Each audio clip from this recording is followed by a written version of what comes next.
mo ba ang mga warning signs pagkatapos manganak? Importante na alagaan at bantayan ang kalusugan ni mami pagkatapos manganak. Narito ang 5 warning signs na hindi dapat baliwalain at kailangang magpatingin sa doktor at pumunta sa malapit na ospital. Una, sobrang pagdurugo. Makakapuno ka ng isang maternity pad sa isang oras at maraming blood clots. Hindi ito normal, magpatingin agad. Pangalawa, may lagnat, 38 degrees centigrade at mataas pa dito.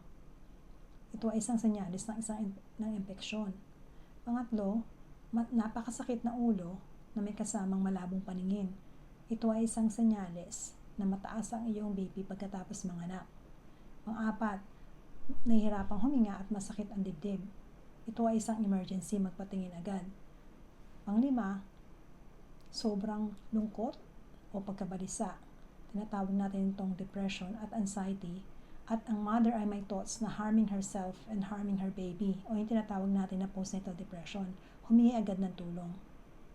Mas maigi na humingi ng tulong ng maaga at okay ka kaysa naman maghintay at magsisi.